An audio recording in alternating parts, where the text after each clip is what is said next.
అది అక్కడ మా అన్నయ్య. దయచేసి మీరు పక్కకి జరగండి, నన్ను వెళ్ళనివ్వండి. ఏమైంది? మా అన్నయ్య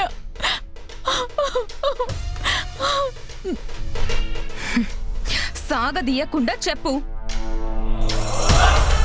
మా అన్నయ్య చనిపోయాడంట, చనిపోయాడంట, చనిపోయాడంట.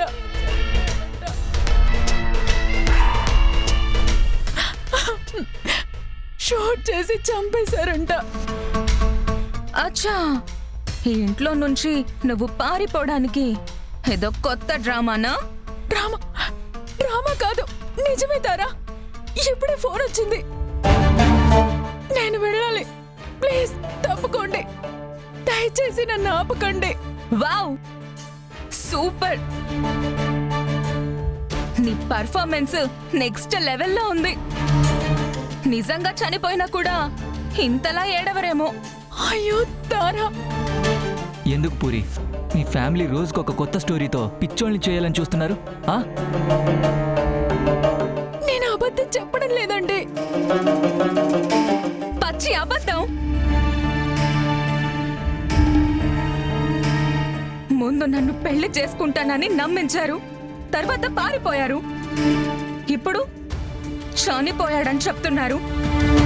రేపు బ్రతికొచ్చి సర్ప్రైజ్ ఇస్తాడేమో. ఇలాంటి టైంలో కూడా మీకు ఇలాంటి ఆలోచనలు ఎలా వస్తున్నాయండి? అన్నయ్య బతికున్నా కూడా చనిపోయాడని చెప్పుకునేంత దిగజారిపోలేదు నేను. ధ్రువ, నన్ను నమ్మండి ప్లీజ్.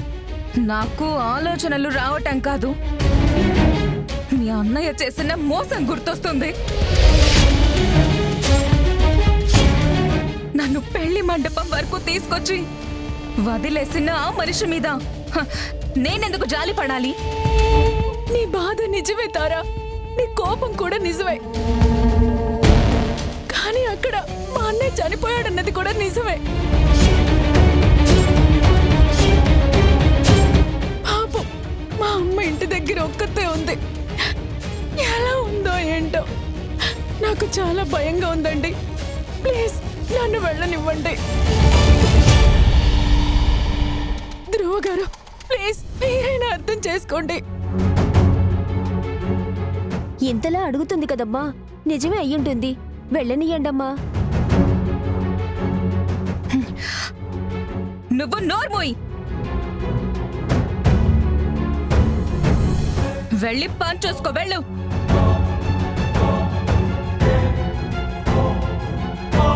నాకు ఒక్కటే అర్థమవుతుంది, మీరు ఒక్కొక్కరుగా మా నుంచి ఎస్కేప్ అవ్వాలి అనుకుంటున్నారు. ఎందుకంత ద్వేషంతో మాట్లాడుతున్నారు? మా అన్నయ్య ఎవరికి ద్రోహం చేసే మనిషి కాదు. నాకు చేసిందేంటి? ద్రోహం కాదా? పూరి, మీ అన్నయ్య నా చెల్లి మెడలో తాలి కడతానని మాటిచ్చిన తర్వాతే నీ మెడలో తాలి కట్టాను. తర్వాత మీ అన్నయ్య స్మోక్ బాంబులు వేయించి భూమిని తీసుకుని పారిపోయాడు. అది మోసం కదా? నువ్వు ఇప్పుడు బాధలో ఉన్నావు, అందుకే నా కోపాన్ని కంట్రోల్ చేసుకుంటున్నాను. అలా అని మిమ్మల్ని క్షమిస్తానని మాత్రం అనుకోవద్దు. మా అన్నయ్య తప్పు చేసుంటే శిక్షించండి, తిట్టండి. కానీ చచ్చిపోయాడని చెప్తున్నా కూడా మీరు ఇలాగే మాట్లాడుతుంటే మిమ్మల్ని ఏమనాలో కూడా తెలియట్లేదు. మా చెల్లి కన్నీళ్ల విలువ కూడా అంతే. మీ అన్నయ్యని ప్రేమించి పెళ్లి చేసుకుంటాడని ఎన్నో కలలు కంది. కానీ ఇప్పుడు అందరి ముందు పీటల మీద ఒంటరిగా నిలబడితే తనకెలా ఉంటుందో ఆలోచించు.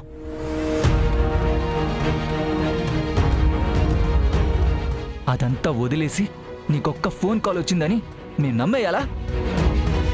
మీకు నమ్మకం లేకపోతే నాతో రండి, వచ్చి చూడండి. కానీ నన్ను మాత్రం వెళ్ళనివ్వండి ప్లీజ్. మా అమ్మ ఎలా ఉందో తెలియడం లేదు, ఒంటరిగా ఎలా తట్టుకుంటుందో తెలియట్లేదు. ధ్రువ, నేను వెళ్ళాలి, దయచేసి నన్ను వెళ్ళనివ్వండి ప్లీజ్. లేదు లేదు లేదు, నువ్వు ఎక్కడికి వెళ్ళడానికి వీల్లేదు. వెళ్ళనివ్వను వెళ్ళనివ్వను వెళ్ళనివ్వను. ఇది మొత్తం నువ్వు చేస్తున్న ప్లాన్. హ, ఇలా కొన్ని రోజులు గడుస్తాయి, నీకు పెట్ట పుడుతుంది. హ, ఆ తర్వాత హీరోల గగన్ గారు ఎంట్రీ ఇస్తారు. హ, అందరూ హ్యాపీ. నేను మాత్రం తప్ప నాకు మాత్రం జీవితాంతం అవమానం. వా, మంచి స్క్రిప్ట్ రాశాడు మీ అన్నయ్య. చాలు చాలు,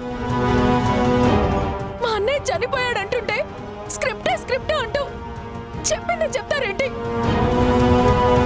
బతుకున్నప్పుడు ఎన్నైనానండి భరిస్తాను, కానీ లేని మనిషి గురించి ఇలా మాట్లాడితే మాత్రం నేను ఊరుకొని చెప్తున్నాను. అతను చనిపోలేదు. చనిపోయాడు. నేను నమ్మను. నమ్మి తీరాలి. నేను ఇక్కడ మా అమ్మ కోసం తల్లడిల్లుతుంటే, ఆ అన్నయ్య కోసం ఏడుస్తుంటే నన్ను ఆపేసి మీ నోటికొచ్చినట్టు మాట్లాడుతున్నారు. అసలు మీరు మనుషులా మృగాలా? అసలు మీరు మనుషులా మృగాలా? అసలు మీరు మనుషులా మృగాలా? మనుషులా మృగాలా? మమ్మల్ని మనుషులు కాదంటున్నావా? అయితే మాటిచ్చి మాట తప్పినవాడు మనిషా? మాట తప్పినవాడు మనిషా? మాట తప్పినవాడు మనిషా? పెళ్లి చేసుకుంటా అని చెప్పి పారిపోయినవాడు మనిషా? పారిపోయినవాడు మనిషా? పారిపోయినవాడు మనిషా? పారిపోయినవాడు మనిషా? నా చెల్లి జీవితాన్ని నాశనం చేసిన వాడు వాడు మనిషా? వాడు మనిషా? వాడు మనిషా? వాడు మనిషా? నువ్వు ఎన్నైనా చెప్పు, నిన్ను మాత్రం వెళ్ళనివ్వం. అంతే అంతే అంతే అంతే. ధ్రువ,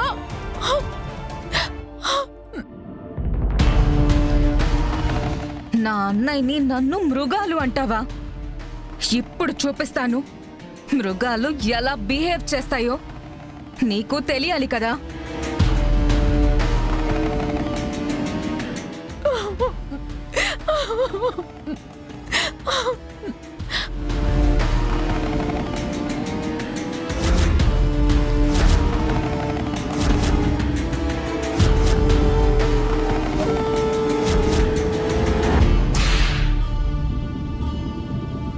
తారా, తారా, తారా ప్లీజ్ తారా, నన్ను కొట్టకు తారా. తారా ప్లీజ్ తారా, ప్లీజ్ తారా. దేవుడా, ఇంత కష్టం ఎవరికీ రాకూడదు. Tara please, Tara please. శారదా, శారదా,